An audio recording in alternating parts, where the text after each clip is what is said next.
see clearly now. Whoa, everybody dance now. Whoa, everybody give it up for Jesus. Give him glory for he has redeemed us.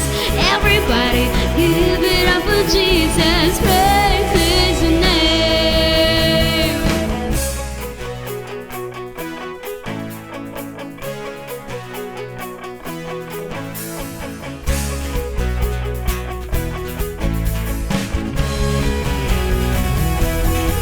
My desire is to lift you higher.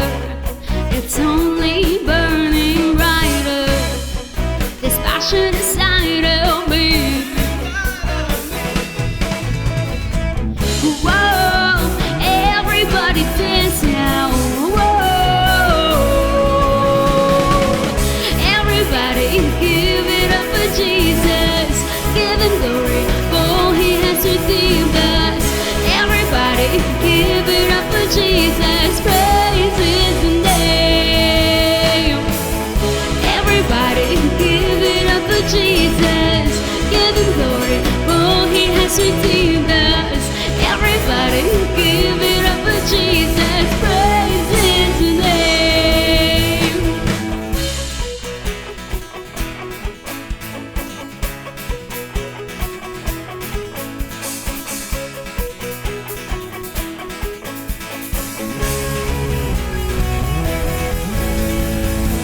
This praise is bursting out, and I can't contain it now. This praise is bursting out, out. And 1, 2, let's go!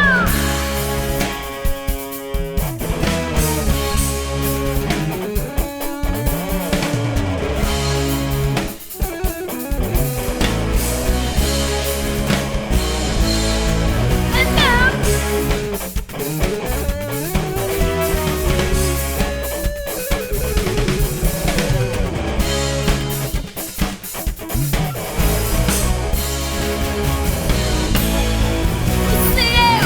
Everybody give it up for Jesus. Give him glory, for he has redeemed us. Everybody give it up for Jesus. Praise his name. Everybody give it up for Jesus. Give him glory, for he has redeemed us. Everybody give it up for Jesus. Praise his name. Whoa.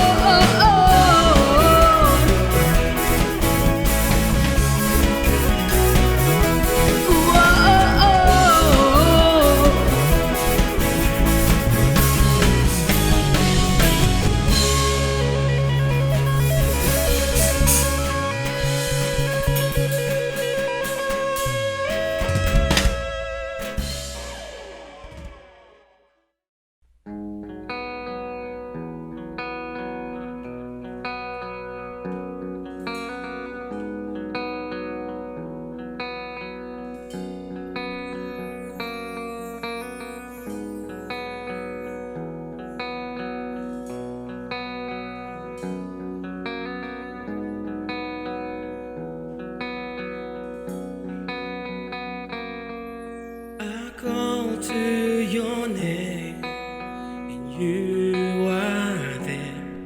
In times of confusions and vain,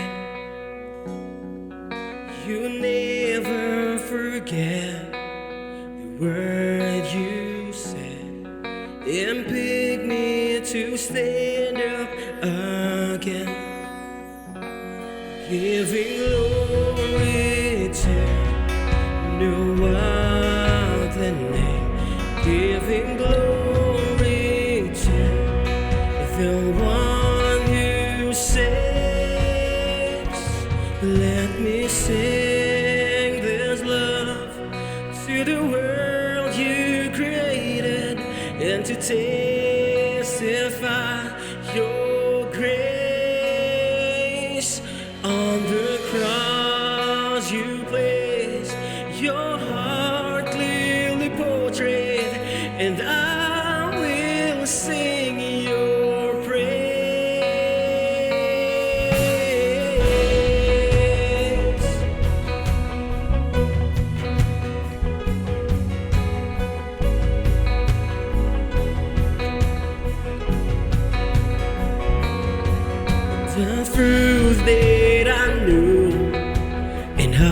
heart's desire to lift up your glorious name.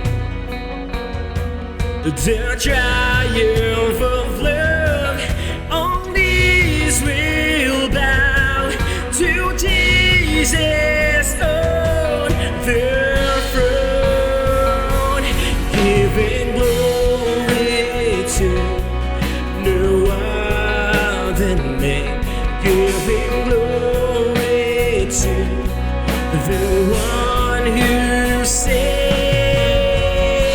let me sing this love to the world you created, and to testify your grace. On the cross you placed your heart clearly portrayed, and I will sing your praise.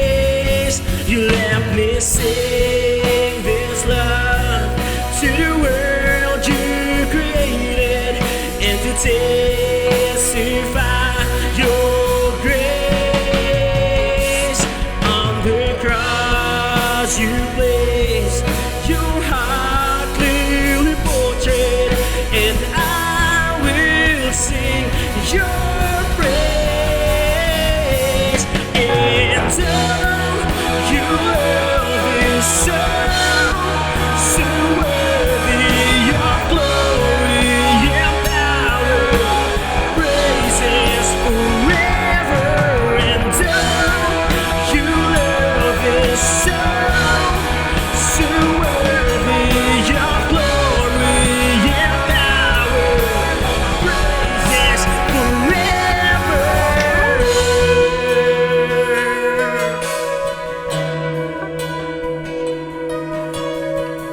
forever.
Giving glory to the one who saves.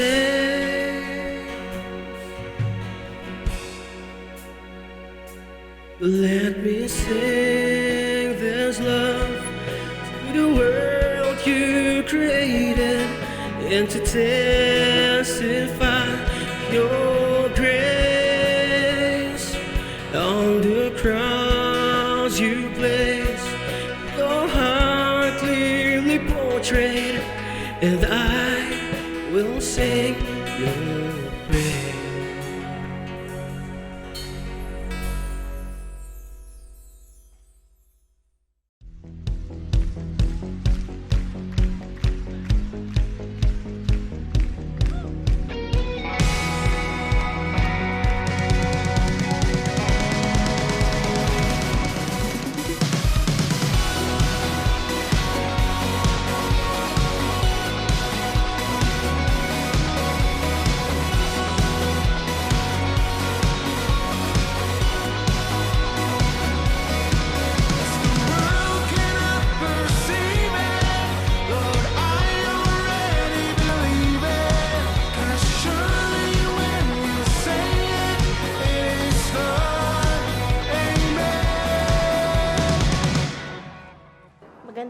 Hello po. Ako si Antoinette Arlovit, isa sa leader ng People of God International Ministry Daet. Ito po ang ginawang himala ng Diyos sa buhay ko.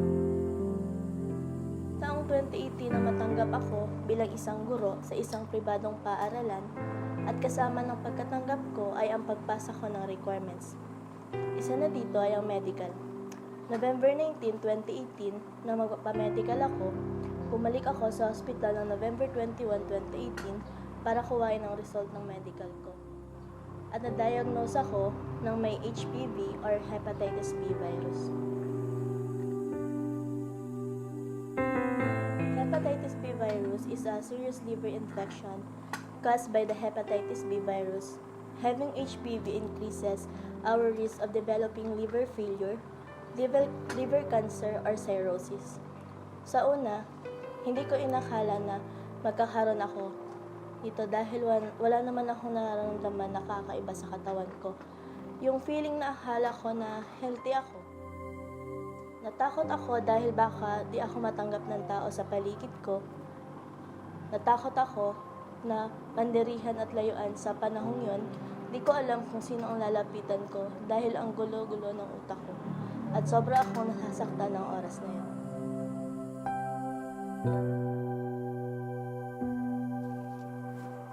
Sa sitwasyong yun, natakot ako na baka hindi ako matanggap sa school na papasukan ko dahil nga doon sa sitwasyon ko.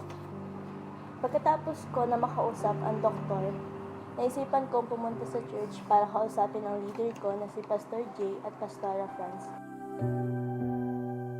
Dahil alam ko na isa sila sa makakatulong para mapagaan ang loob ko. Sabi ni Papa J, huwag akong matakot dahil may Diyos ako na kayang gawin ang lahat. Pagkatapos ko makausap ang leader ko, nalangin ako at iniyak sa Diyos ang sitwasyon ko. Ilang gabi na sa tuwing nag-iisa ako, di ko maiwasan mag-isip at umiyak kung paano ko i-open sa family ko at nagkaroon ako ng lakas ng loob na sabihin ito. Yung akala ko na lalayuan nila ako, mali pala ako dahil nakita ko na nandiyan sila para alagaan at palakasin at suportahan ako sa sitwasyong yun. Dinala nila ako sa iba't ibang ospital, pero bawat ospital na pupuntahan namin, ang lagi nilang sinasabi na di na kailangan magpa-admit dahil wala naman na mangyayari sa sitwasyon ko at di na kailangan. Dahil sabi nila wala naman daw lunas yung sakit ko. Ang kailangan ko lang daw gawin, labanan ito. Ngunit hindi ako nawalan ng pag-asa. Mas lumapit ako sa Lord. Sabi ko, God, hindi ko alam kung anong plano mo, pero magtitiwala ako. Dahil alam ko na kaya mong gawin ang lahat. Pagkatapos nun, may nabasa akong verse sa Bible. Sabi doon, be still and know that I am God. Sa sitwasyong yun, natuto ako magtiwala at pangkapitan ang pangako ng Panginoon na gagaling ako. Nang mabasa ko yung verse na yon, naalis ang pangamba sa puso ko and I let God handle everything in my life. July 29, nang makonfine ako dahil sa pamamaga ng leeg at lalamunan ko. And tinest nila ako doon kasama na ang lahat ng test, especially blood tests. And then doon na find out na wala na, hindi na ma-detect yung HPV sa akin. That time, halos iyak ako ng iyak at nagagalak dahil akala ko hindi ko na malalampasan ang pagsubok na yon. Ngunit alam ko, sa pagbibigay ko ng buong tiwala sa Lord, totoo ngang walang imposible pagdating sa Panginoon. After that situation, mas nag-focus ako sa gawain para sa Lord and maraming dumating na unexpected blessings sa buhay ko. Nagkaroon ng paglago sa cell group at sa katagumpayan ng ministry na kinabibilangan ko, ang Sunday Schooling for Kids. At isa rin sa pinaka-amazing blessing na natanggap ko ay ang pagkapasa ko sa licensure examination for teachers. Labis ang kagalakang nadama ko at ng aking pamilya sa mga oras na yon. Once you commit everything to the Lord talaga, kikilos at kikilos siya sa buhay natin.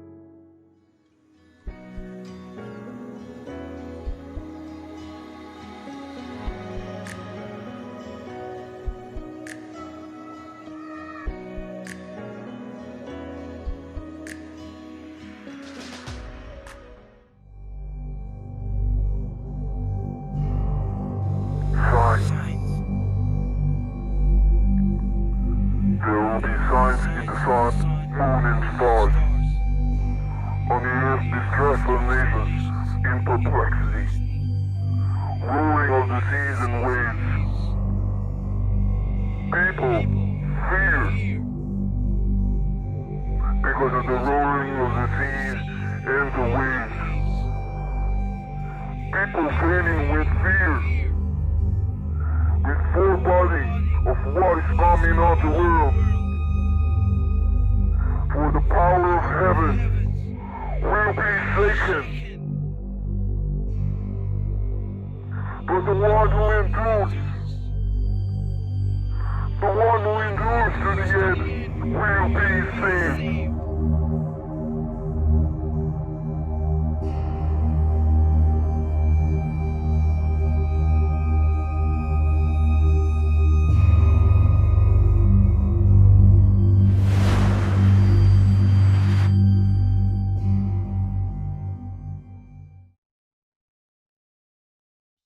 Mapagpalang umaga sa inyong lahat, mga kapatid. At tayo po ay narito ngayon sa live stream. At we expect na kayo po ay aking pong makakasama ngayong umaga sa ating pong pagsamba. At ito po ay napakahalaga sa atin sa tuwing tayo ay sumasamba. Ang pinaka major na pagsamba at pagbibigay ng kaluwalhatian sa Panginoon ay ang pakikinig ng salita ng Diyos. Kaya ngayong umaga po ay tayo po ay mag-uumpisa po sa isang panalangin. Dakilang Diyos, maraming salamat sa umagang ito. Kami po ay malugod pong nagpapasalamat sapagkat meron kaming Diyos na katulad mo na aming tinatawagan at nilalapitan. At sa umagang ito, God, magpakahayag ka sa iyong mga salita at ang kaluwalhatian mo ay magdingning sa bawat nakikinig ngayong umaga at magbukas ka ng panibagong oportunidad sa bawat nakikinig, Panginoon, ng inyong kapangyarihan ng iyong mga salita na magbibigay sa bawat isa ng malinaw na pangitain at malinaw na pag-asa sa mga salita mo na binibigay sa amin. Salamat po, Holy Spirit. Ikaw po ang manguna at magbigay sa amin ng tunay na kaalaman upang malaman namin ang mga dakilang panukala sa iyong mga salita. Salamat po sa iyo ang kapangyarihan, kaluwalhatian.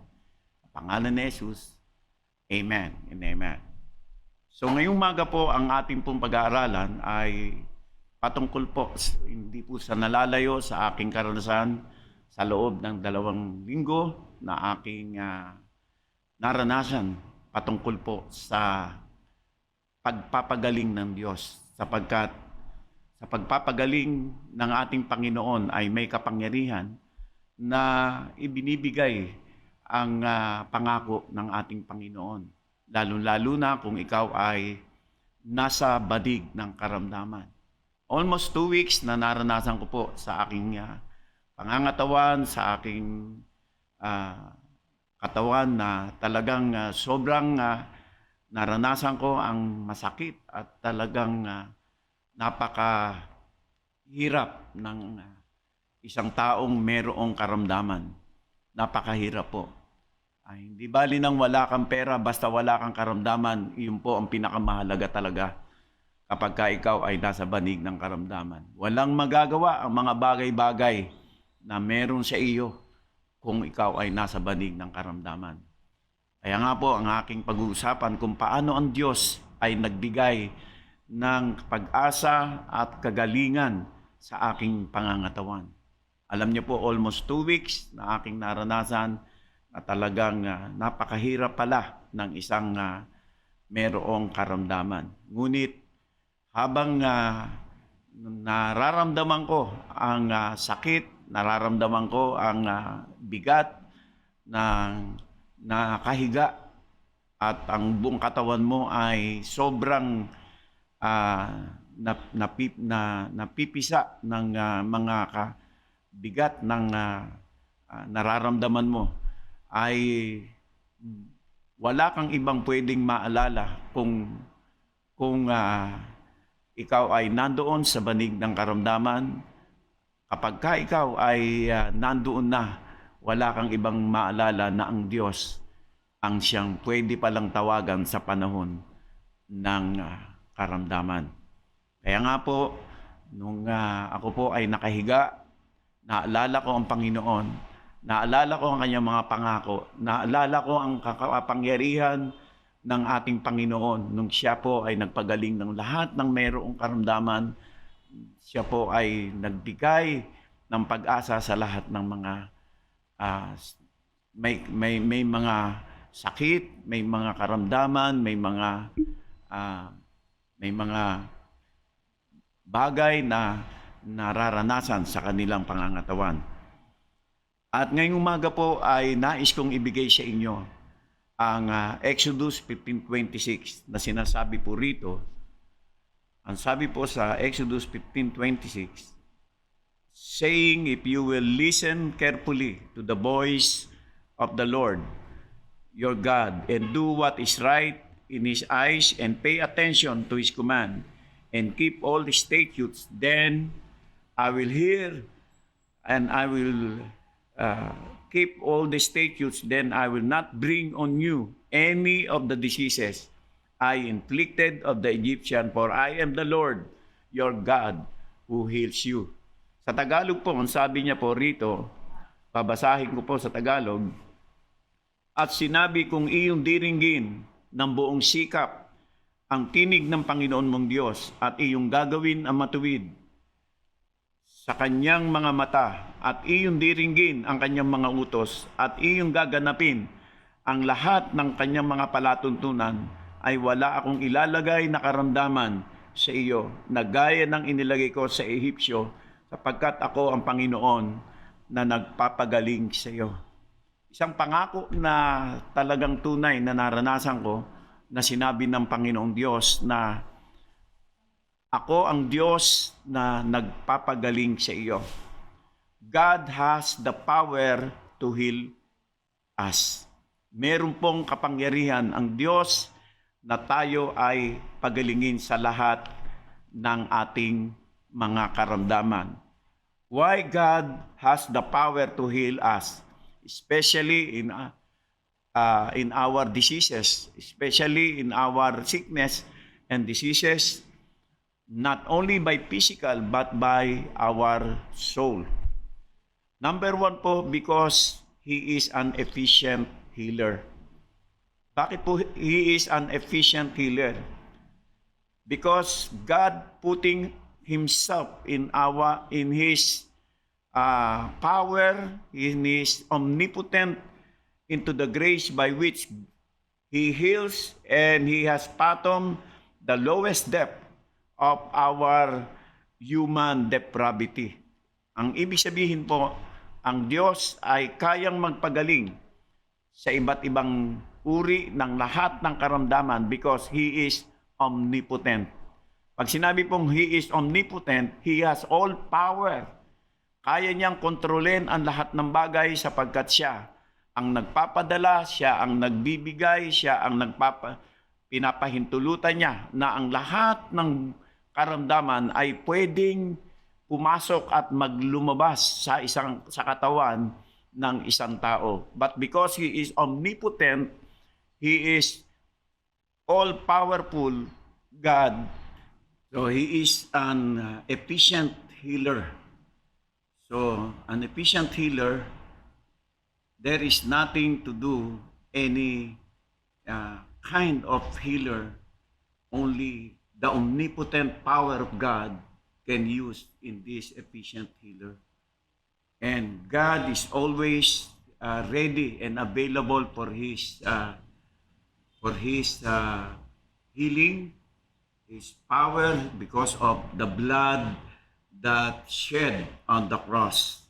Because He has the power to tread all the sickness and all the power of the serpent that can put into our body.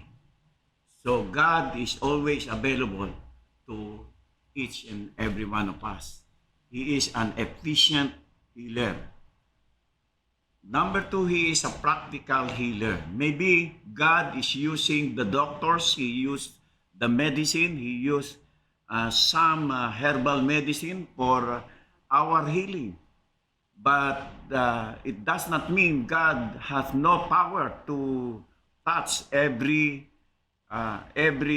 doctors, every whatever the herbal or the medicine that you take. Only God is the omnipotent, the power to heal us.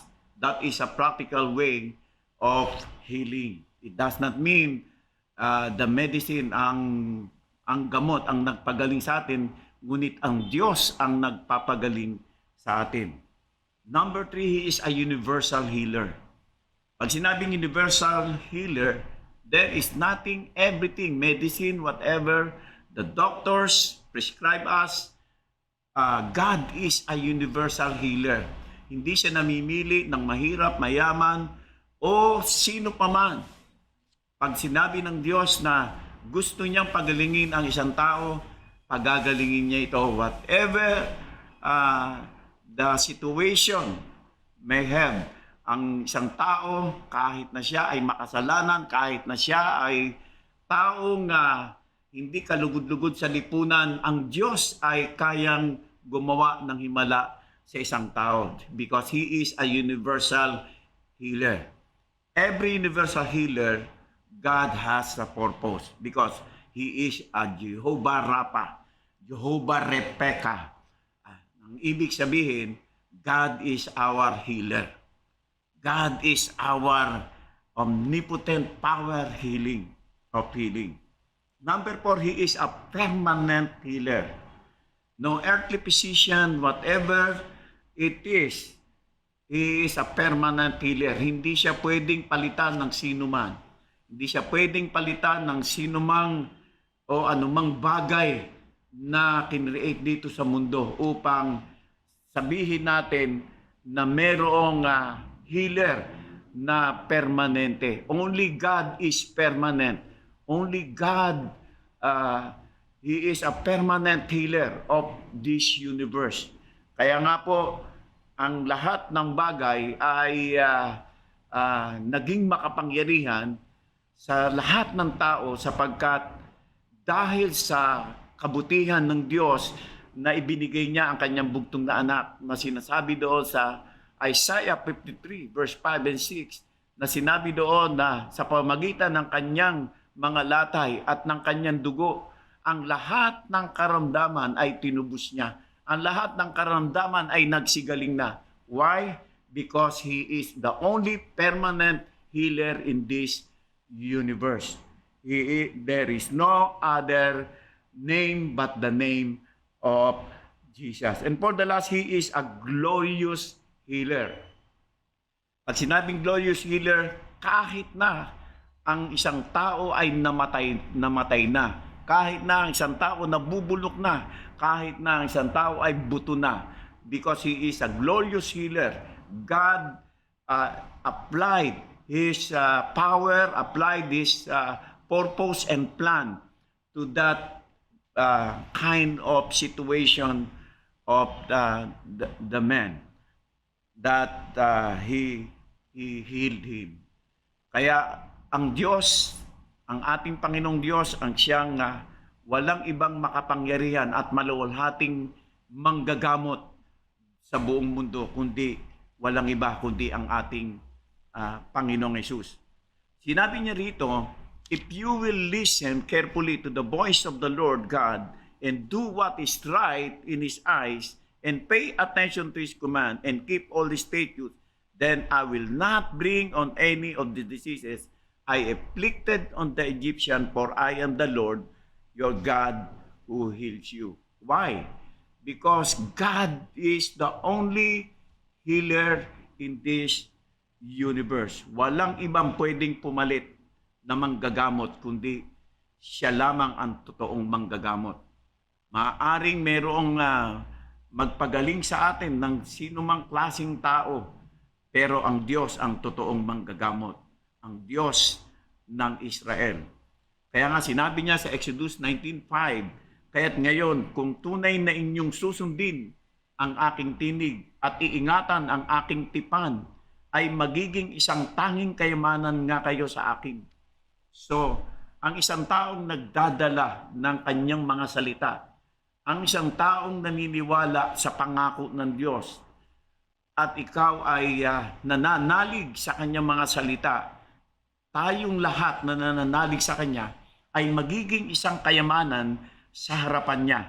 Magiging isang tagapag-ingat ng kayamanang hindi nasisira, hindi nawawala, kundi ito ay higit na nagbibigay sa atin ng isang kagalingan sa buong lupa o saan mangdako ng buong mundong ito. Siya ang Diyos na kung tayo ay susunod, kung tayo ay maniniwala sa kanyang mga salita, ang lahat ng bagay ay magiging posible. At lahat ng bagay na imposible ay magiging posible. So obey God, pay attention, because the voice of the Lord is the powerful voice that ever heard. Pay attention. Pag sinabing pay attention, obey God, pay attention. Pag sinabing sumunod ka sa kanyang mga salita at makinig ka, na ang sinasabi roon ay pakinggan nating mabuti kung ano ang sinasabi ng Diyos sa atin at sa kanyang mga salita. At siya ang nagbibigay sa atin ng pangako, because God's promise us when you obey His command. Marami siyang pangako sa atin. At ang unang pangako ng Diyos, His protection. Kapag ka sumusunod ka sa kanyang mga salita at nakikinig ka, His protection, everything is under control by God because He is omnipotent God. Lahat ng bagay kaya niyang kontrolin. Kahit na anong sakit ang dumapo sa iyo, kaya niya itong alisin, kaya niya itong tanggalin, kaya niyang wasakin ang lahat ng ginawa ng kaaway sa iyong katawan. Because God is our protection. Number 2, He is our healer. Because He is our healer, there is no other God in the name of Jesus. In the name of Jesus, above all the heaven and the earth, only Jesus is our healer. Jesus is our healer in our body. Pangatlo, when God promised us, when you obey His command, His blessing would be given to each and everyone. Bakit? Ang pagpapala ay darating sa atin. Not just only God is the healer, the blessing will come forth to us. Sinabi niya sa Deuteronomy 28 verse 1 na pagkasabi niya, and it shall come to pass if thou shalt hearken diligently.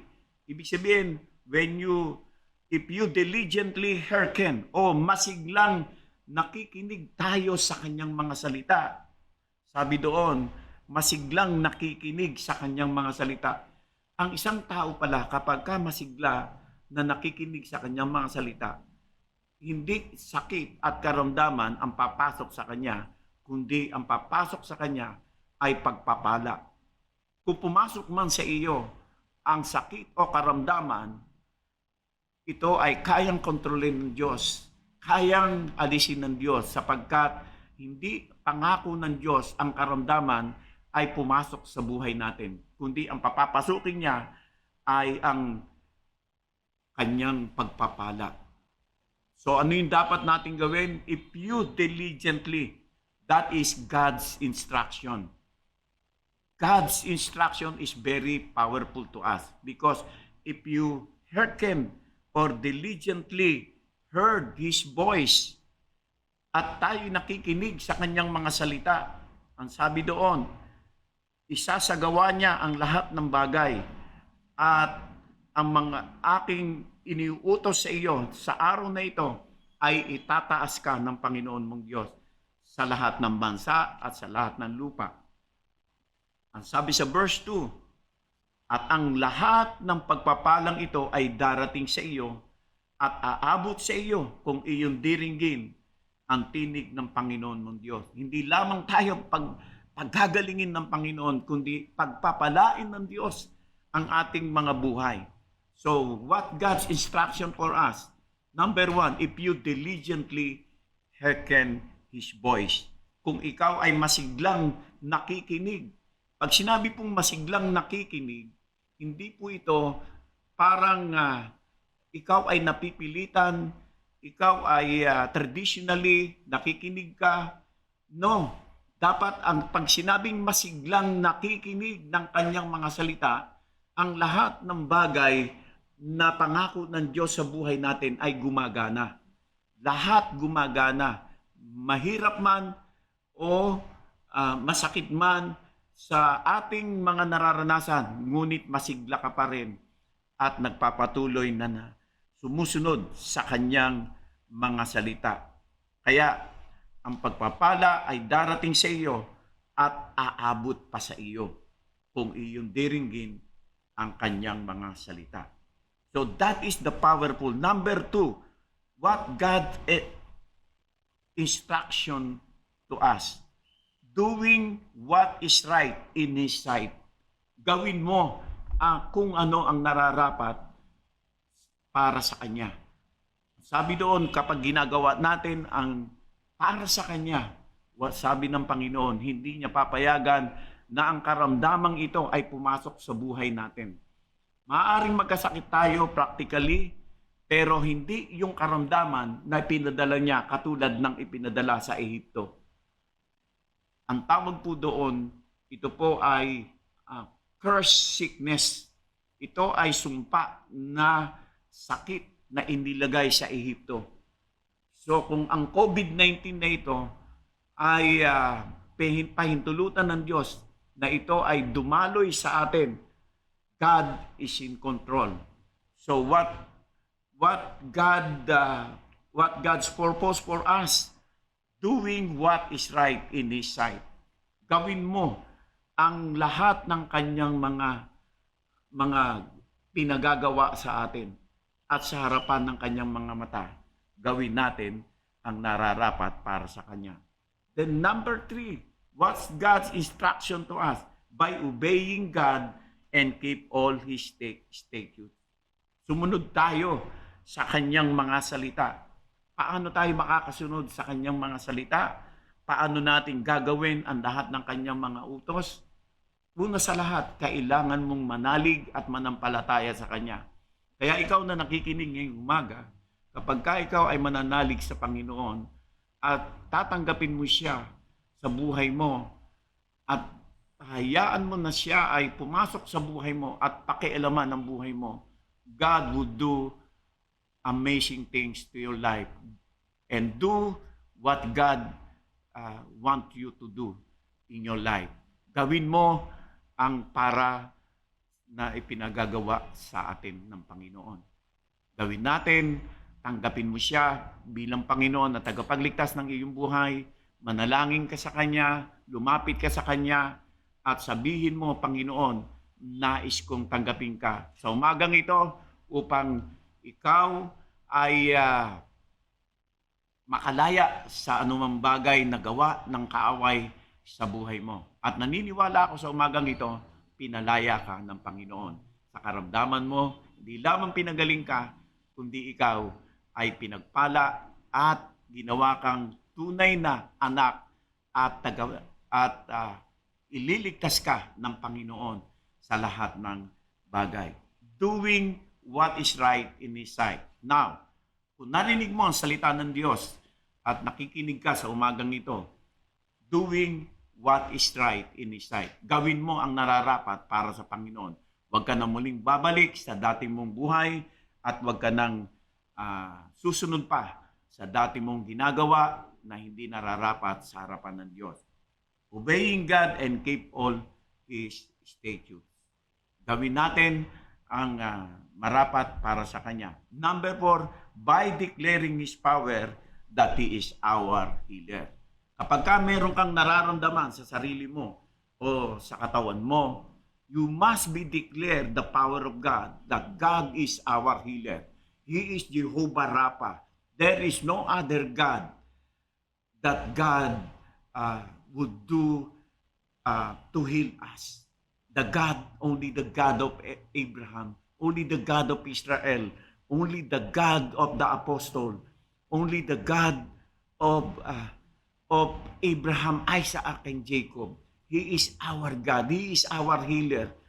Kaya kung meron kang nararamdaman ngayon, God is your healer. God is your Savior. God is your power. The only thing that you do right now is declare the power of the blood of Jesus. Declare the power of the blood of Jesus. If you declare the power of the blood of Jesus, whatever sickness and diseases that you may have right now, God will heal you. God will heal you. Pagagalingin ka ng Diyos at sa lahat ng bagay. Not just only the power of the blood of Jesus, just declare the power of His word. That is the power. Why? The power of His word, because God's word is our power, because God's word is God. He is a living, a life-changing in our life. He is dynamic in our bosom, in our inner being that change our life. Kaya ang salita ng Diyos ay hindi lamang ordinaryong salita na ating pinakikinggan, ating sinusunod. It refers the creative activity of God who speaks and causes to be wherever you are, seriously, you encounter the Word of God and change will surely happen in your life. Tiyak may magandang mangyayari. Tiyak may magandang magbabago sa buhay mo. At tiyak may magandang kagalingan na darating sa iyo from top to the bottom. God will cleanse you from all unrighteousness, because the power of God is a life-changing and dynamic. Number 2, God's word is convicted. Whatever sickness, whatever sin that you have doing right now, God converts you. Because if you repent, He is faithful and just to forgive your sin. Lumapit ka sa Kanya, ikaw ay patatawarin niya. Those who believe in Him, God would accept you. God would receive you. Tatanggapin ka ng Panginoon kahit anong pang kasalanan na nagawa mo sa Kanya, because God's word, sabi ng Panginoon, if you hearken my words, you diligently hearken my words. Ang sabing Panginoon, masigla kang nakikinig ng Kanyang mga salita. Ang Kanyang mga salita, He convict us and He convert us. Not just only you, maybe your family, your relatives, your loved ones. God would change everything in your life. At tayo naniniwala na isa man ang makakilala sa buhay mo, ang Diyos ay kikilos sa inyong pamilya, sa inyong mga mahal sa buhay. At ang Diyos na nagbibigay ng kagalingan, not just only our sickness in the body, but sickness in our soul, God would heal you. Pagagalingin ang lahat ng sumpa na inilagay ng kaaway sa buhay natin. Because God's word is powerful and a life-changing power in our life. Number 2, God's word. If you hearken diligently in His voice, in His word, God's word penetrates the core of our moral and spiritual life. We become a kind of people God wants us to be. It defines the authenticity and consuming passion for all the things that we do for God. Because God is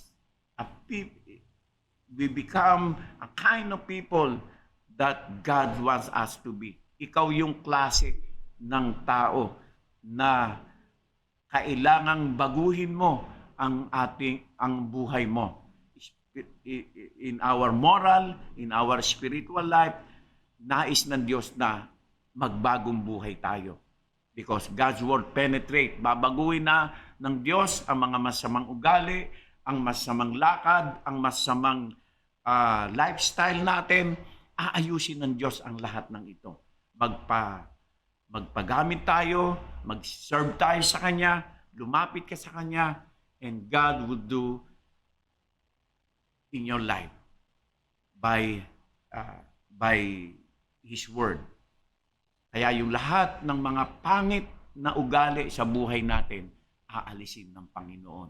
At papalitan niya ng panibagong ugali na ugaling nagmumula at nanggagaling sa buhay ng ating Panginoon Kristo. And for the last, God's Word, discern the deepest desire of our heart. Kaya ang salita ng Diyos, nalalaman niya yung lahat ng pinakamalalim na nakatago sa buhay natin, sa puso natin.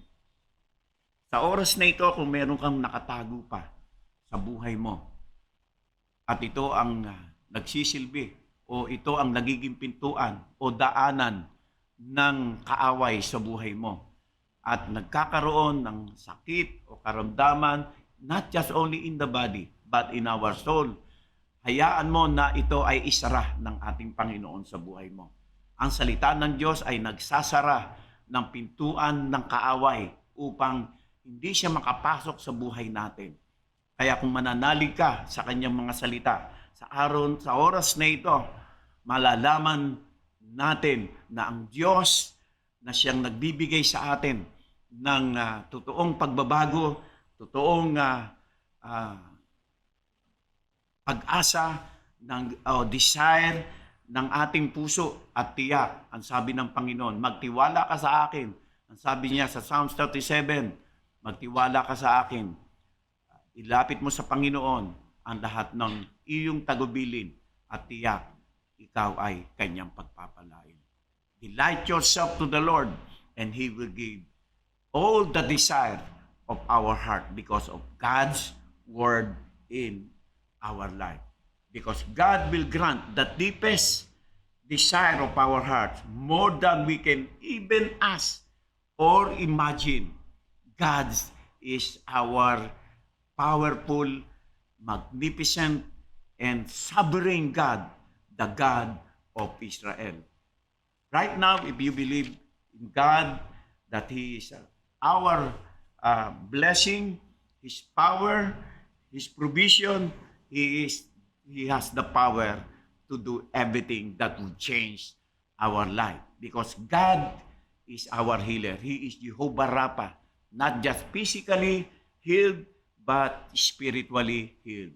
Kaya lahat tayo sa umagang ito, tiyak, yung lahat na nakikinig ngayong umaga at lahat na nakikinig ngayong hapon, tiyak, ang Diyos ang magpapagaling sa lahat ng aspeto ng pintuan ng kaaway ay isasara niya sapagkat ang salita ng Diyos ay makapangyarihan sa lahat.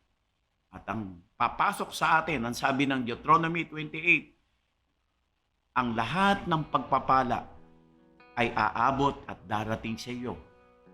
And He will overtake everything that God is a God of blessing to all in our life. Salamat sa umagang ito sa iyong mga salita at ang Diyos ang siyang mapagpala at mabigyan ng kapurihan ngayong umaga. At tinitiyak ko sa umagang ito because He is an efficient healer, He is a practical healer, He is a universal healer, He is a permanent healer, He is a glorious healer in our life. In this time, there is no other God, that God is a healer. The God of Israel, the God of the Apostle, Jesus Christ is our Lord and Savior and healer in our soul, our body. Thank you so much sa umagang ito. Maraming pong salamat sa inyong pakikinig. At tayo po ay manalangin. Dakilang Diyos, Sa umagang ito, I declare blessing upon blessing sa lahat ng nakikinig at ang lahat ng may sakit, ang lahat ng may karamdaman. Sa oras na ito, Panginoon, iunat mo ang iyong kamay sa kanila. Kung paano mo ako pinagaling, Panginoon, I declare, O God, habang tinataas ko ang aking kamay, ang iyong presensya ay bumababa at nagbibigay ng kalakasan, nagbibigay ng kapangyarihan, at nagbibigay ng panibagong panukala sa lahat ng bagay. Na ikaw ang Diyos na manggagamot, ikaw ang Diyos na nagbibigay sa amin ng pag-asa. Nang sabi mo, if we diligently hearken your voice, there is no sickness, there is no diseases na ilalagay mo sa aming mga buhay at sa lahat na nakikinig ngayong umaga. Kaya I declare blessing with comfort upon that family. Sa umagang ito, sa lahat ng buong pamilya na nakikinig, salamat po, Panginoon, sapagkat iunat mo ang iyong kamay sa kanila at patuloy mo silang pagpapala. Thank you so much. In Jesus' mighty name. Amen. Amen. God bless you all at magandang araw sa inyong lahat. Pagpalain kayo ng Panginoon. God bless you all. Whoa, everybody dance now. Whoa, everybody give it up for Jesus. Give him glory, for he has Partner up with us in the ministry of spreading the gospel. Through your good works and donations, tithes and offerings, God is well honored through your warm support. Everybody give it up for Jesus. Give him glory, for he has redeemed us. Everybody. It is a great joy and honor indeed when God's people worshiping together as one. Join our online worship service every Sunday at 10 a.m. Philippine time zone. And through Facebook Live at 7 p.m. and on Facebook official page POJM Church. Our daily devotion and prayer every 7 p.m. Monday to Saturday through Facebook Live. Be blessed and celebrate with us in the abundance of God's grace through His verse. See you then. And I can't contain it now. This praise is bursting out. You want to? Let's go!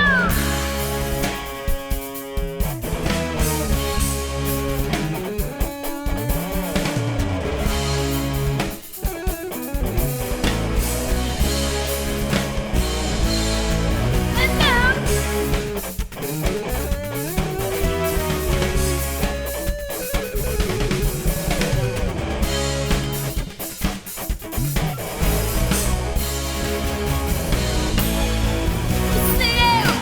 Everybody give it up for Jesus. Give him glory, for he has redeemed us. Everybody give it up for Jesus. Praise his name.